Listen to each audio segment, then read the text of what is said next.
오늘 우리가 함께 읽은 본문은 이 아주 유명한 오병이어 기적을 다루고 있습니다. 사복음서의 저자들이 모두 이 사건을 기록할 만큼 굉장히 중요한 신학적인 의미를 담고 있는데요. 사도 요한은 특별히 이 오병이어의 사건을 전개하기에 앞서서 왜 이 사건이 일어나야만 했는지, 이 사건에 담겨져 있는 의미가 무엇인지를 먼저 소개를 하고 있습니다. 저희들이 15절까지를 본문으로 읽었지만 오늘은 1절부터 4절까지를 중심으로 저희들이 말씀을 함께 나눌 거예요. 먼저 1절 첫 시작부에는 그 후에 라는 단어로 시작을 하고 있습니다. 그것은 앞선 5장의 내용과 지금 이 오병이어의 사건이 긴밀하게 연결되어져 있다라는 것을 이야기를 해주겠죠. 그럼 5장에는 어떤 내용이 있는가라고 살펴봤더니 예수님께서 성경이 기록되어야만 했던 이유에 대해 이렇게 말씀을 하십니다. 우리 요한복음 5장 39절을 같이 읽어봅니다.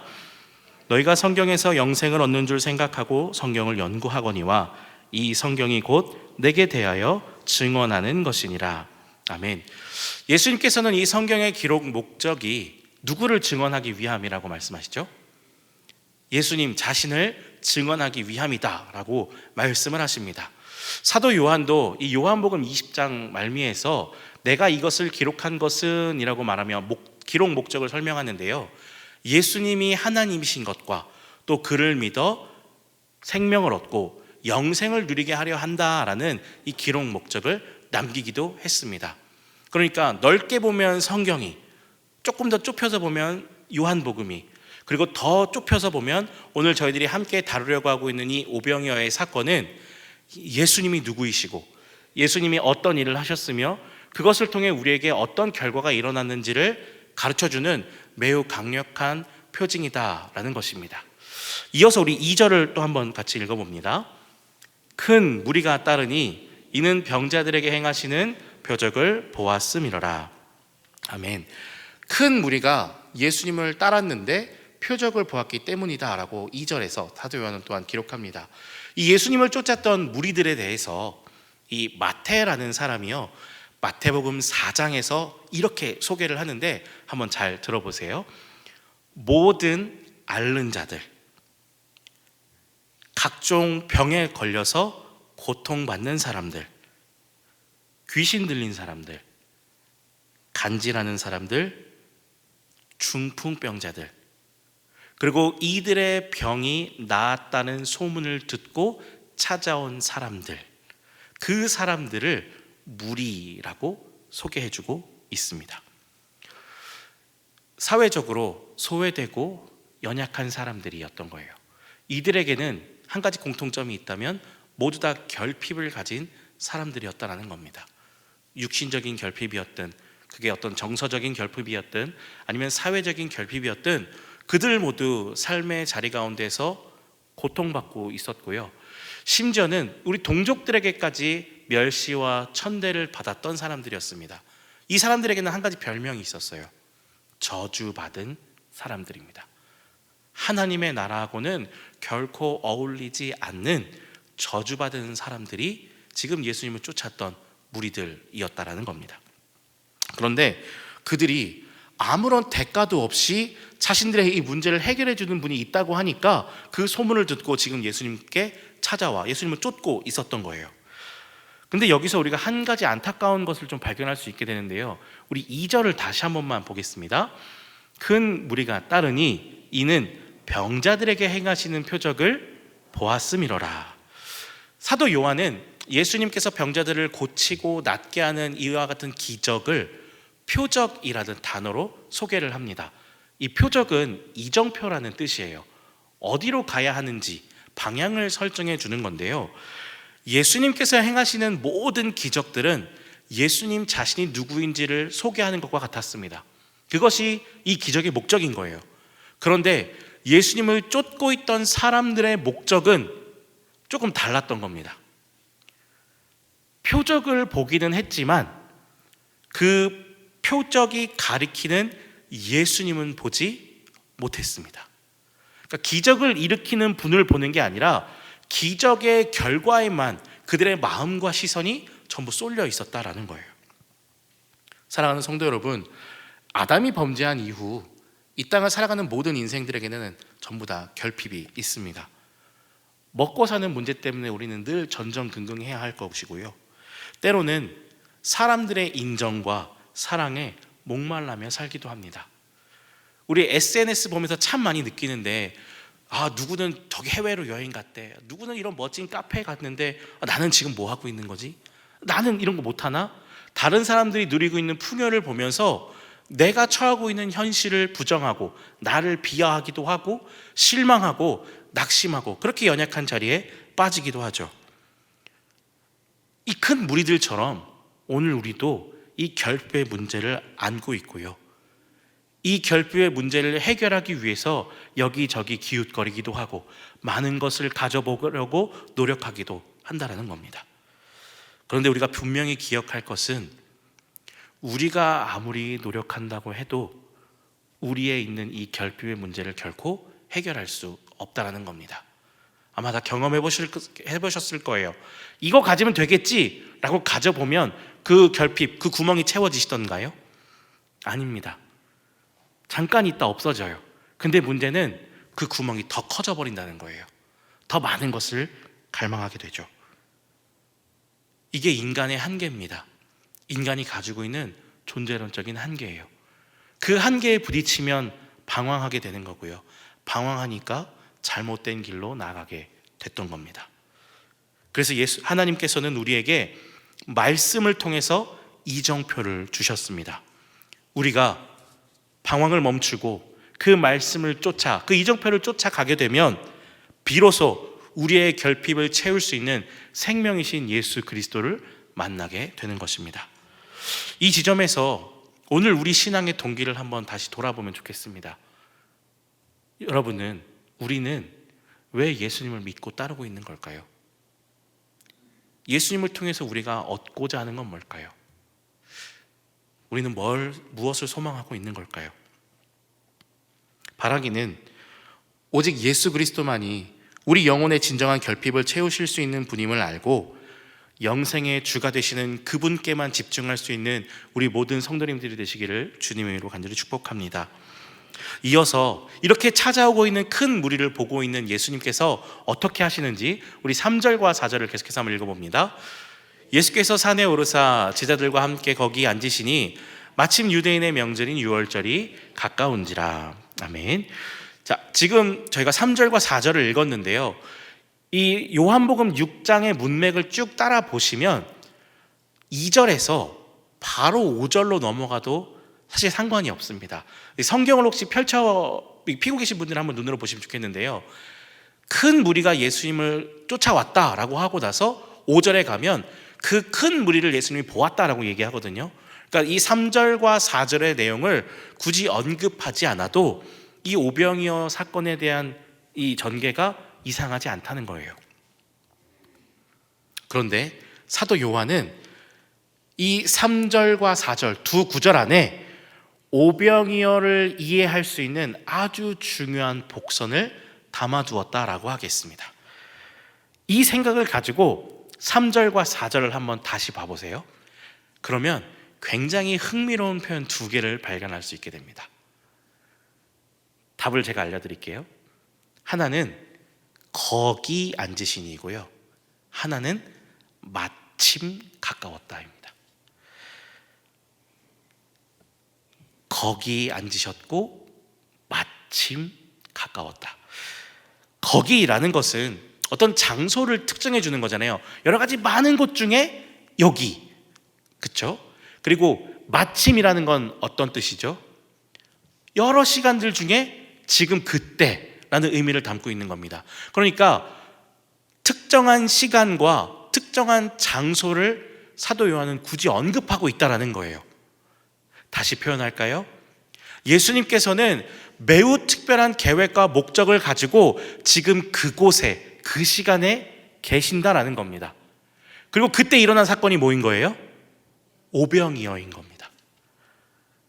이 부분에 대한 내용은 저희가 다음번에 조금 더 구체적으로 살펴보도록 하고요, 저는 이 시간과 장소를 특정하고 있는 이 장면을 식당이라는 이미지로 소개하고 싶습니다.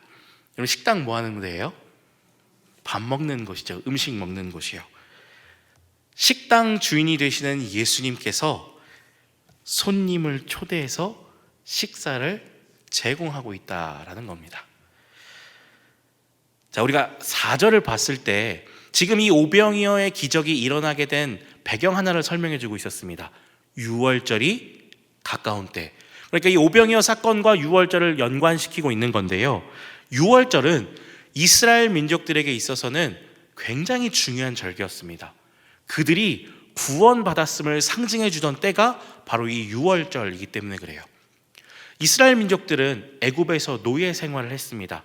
하나님께서는 그들을 출애굽하기로 결정을 하셨고 모세를 보내서 그들을 건져내셨는데 10번의 재앙이 있었습니다. 그때 마지막 10번째 재앙이 혹시 뭔지 아세요? 처음 난 것의 죽음이었습니다. 처음 난 것에 대한 죽음. 이 죽음은 모두에게 임한 것이었는데 이 죽음을 면할 수 있는 방법을 하나님께서는 이스라엘 민족들에게 가르쳐 주셨어요. 그게 뭐냐면 양을 잡고 그 피를 문설주와 인방에 바르는 겁니다. 이제 죽음의 사자가 처음 난 것들을 다 거두어 갈 때 그 피를 보고 그 집을 넘어가게 되죠. 지나갔습니다. 이걸 보고 유월절이라고 불렀던 거예요. 그러니까 유월절은 우리의 설날이나 추석 같은 그런 단순한 공휴일이 아니라 죽음에서 생명으로 옮김을 받은 구원의 날이었던 거예요. 하나님께서는 그 날을 기억하고 기념하라 하셨고 이스라엘 민족들은 그 명령을 따라서 유월절을 목숨처럼 여기며 지켜왔다라는 겁니다. 그런데 이 유월절을 제정해 주시던 그날 밤 우리가 놓쳐서는 안 되는 아주 중요한 장면이 하나 있는데요. 우리 출애굽기 12장으로 한번 넘어가 보겠습니다. 우리 같이 내용을 읽어봅니다. 그 피를 양을 먹을 집 좌우 문설주와 인방에 바르고 그 밤에 그 고기를 불에 구워 먹되 다 불에 구워 먹고 너희는 그것을 이렇게 먹을지니 허리에 띠를 띠고 발에 신을 신고 손에 지팡이를 잡고 급히 먹으라. 이것이 여호와의 유월절이니라. 아멘. 요거 잠깐만 띄워주세요. 자, 지금 이 출애굽기 12장의 내용을 쭉 봤더니 이것이 여호와의 유월절이다 라면서 가르쳐 주시는데 노란색으로 칠해진 것만 한번 봐보세요. 똑같은 의미의 단어가 있죠. 어떤 행동을 하라고 말씀하시는데 그게 뭐죠? 먹으라는 얘기를 하십니다. 지금 노란색이 표현된 게 다 그 얘기예요. 하나님께서는 지금 이스라엘 민족들에게 먹으라고 말씀하세요. 근데 어떻게 먹으라고 말씀하세요? 불에 구워 먹으라고 하십니다. 심지어는 떠날 준비를 다 하고 짐 바리바리 싸고 급히 먹으라고 말씀하십니다. 지금 이 명령을 하고 계신 때가 어느 때죠? 10번째 재앙, 처음 난 것들의 죽음이 있을 때입니다. 자, 그때를 우리가 한번 상상해 보시는 거예요. 여기저기 난리도 아닐 겁니다. 이 문설주의 피가 발려지지 않은 집에서는 죽음의 통곡 소리가 엄청나게 울려 퍼지겠죠. 여기저기 울고 난리도 아니었을 겁니다. 동물들도 죽었고요. 처음 난 것들은 모두 다 죽었기 때문에 죽음의 통곡 소리가 그 온 동네에 가득했을 겁니다. 그런데 그런 상황 중에, 그런 와중에 하나님은 이스라엘에게 뭐 하라고요? 고기 먹으라고요. 심지어 어떻게 먹어요? 불에 구워 먹으라고요.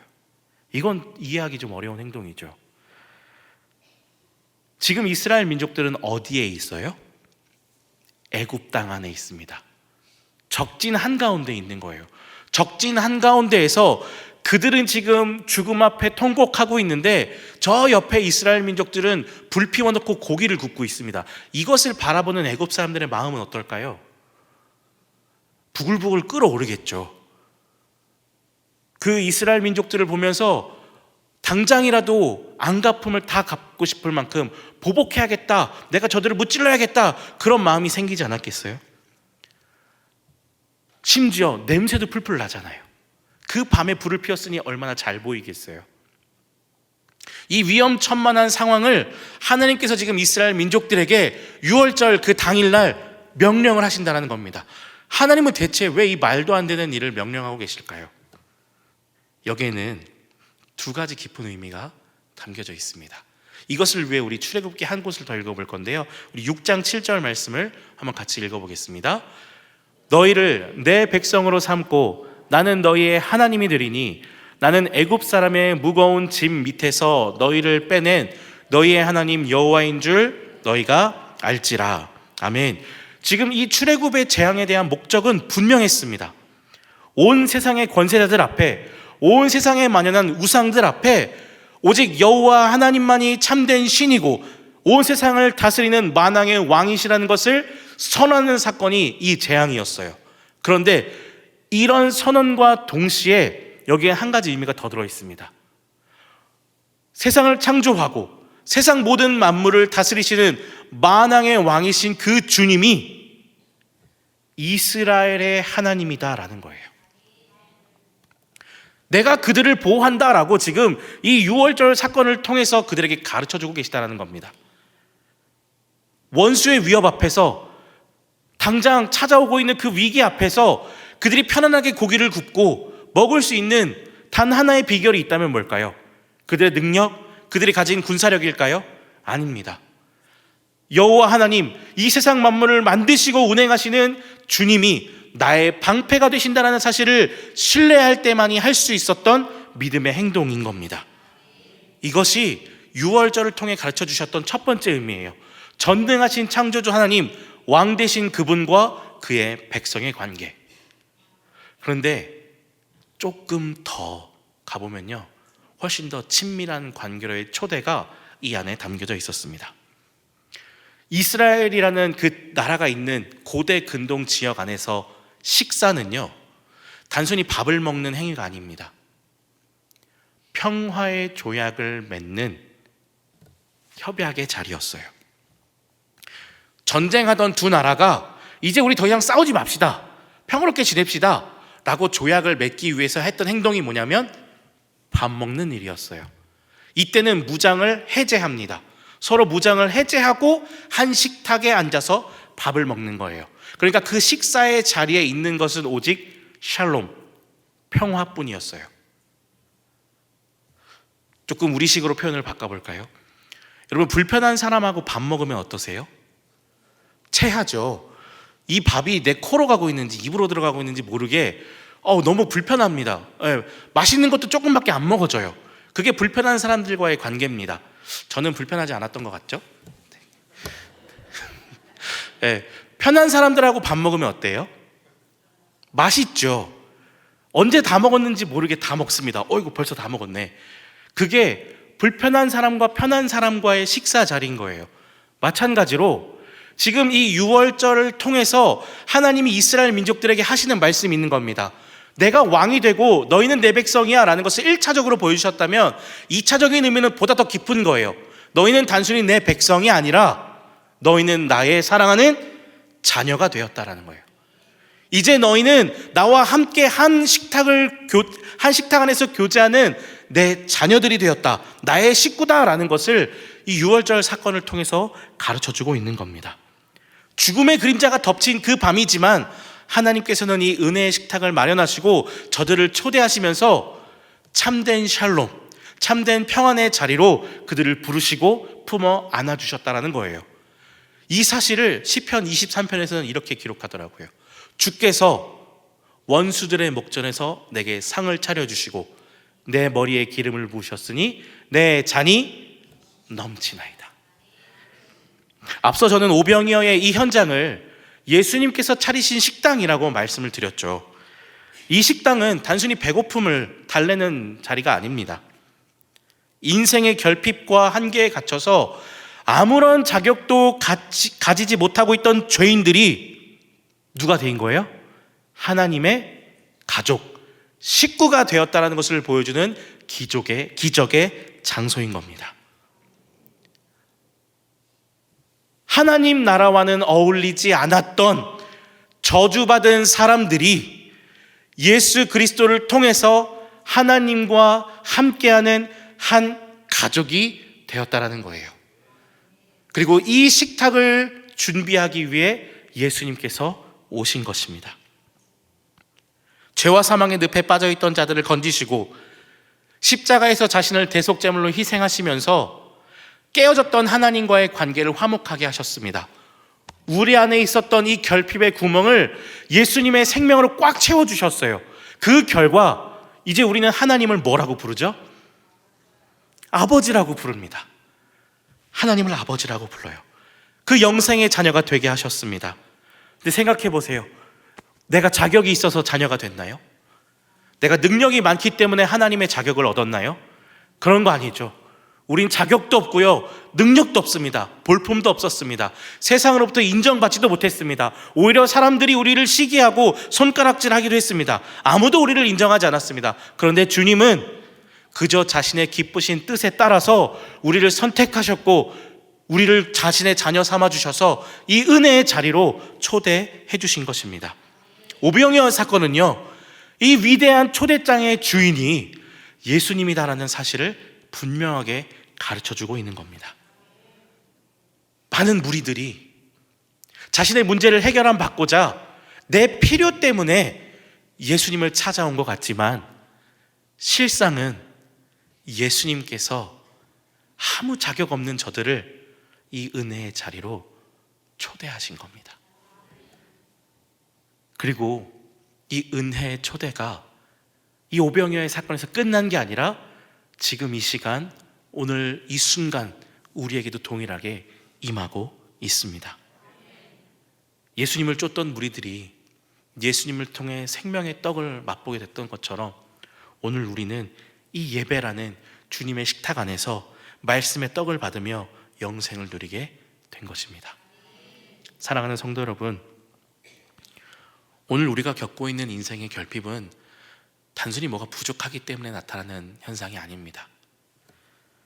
생명의 공급자이신 하나님과의 관계가 끊어졌기 때문에 발생하는 근원적인 갈증입니다. 예수님께서는 특별한 시간과 장소에 은혜의 식탁을 차리셨고 기적의 결과물만을 쫓고 있던 어리석고 연약한 자들에게 너희는 이제 나의 식구고 너희는 나와 한 가족이다라고 선언하셨습니다. 그 선언이 오늘 우리의 결핍을 완전하게 채울 수 있는 복음인 줄을 믿습니다. 오병이어 기적은 단순히 결핍을 채우는 사건을 넘어서 우리를 하나님의 가족으로 초대하시는 예수님의 사랑입니다. 기적의 결과물보다 기적을 베풀어 주시는 주님과의 관계에 집중할 때 진정한 영생의 삶이 시작되는 겁니다. 그렇기 때문에 우리의 시선을 우리의 문제에 둘 것이 아니라 이 모든 것을 해결하시는 주님께 둘 수 있기를 바랍니다. 주님은 우리를 배부르게 하시는 분을 넘어서요, 우리와 영원히 함께하기 위해 찾아오신 우리의 아버지이십니다. 바라기는 삶의 진정한 이정표가 되시는 예수 그리스도와 함께 우리의 모든 일상에서 풍성한 이 영생의 삶을 누려가실 수 있는 모든 성도님들이 되시기를 주님의 이름으로 간절히 축복합니다. 마지막 한 가지 권면만 하고 이제 말씀을 마무리하고 싶은데요, 우리가 지난 3일의 집회를 통해서 굉장히 큰 은혜를 누렸습니다. 그렇죠? 말씀의 은혜를 참 많이 누렸는데 이 말씀의 은혜를 누리는 시간이 끝나지 않았더라고요. 지금도 있지만 내일부터 또 시작합니다. 아까 우리 광고했잖아요. 내일부터 뭐 하죠?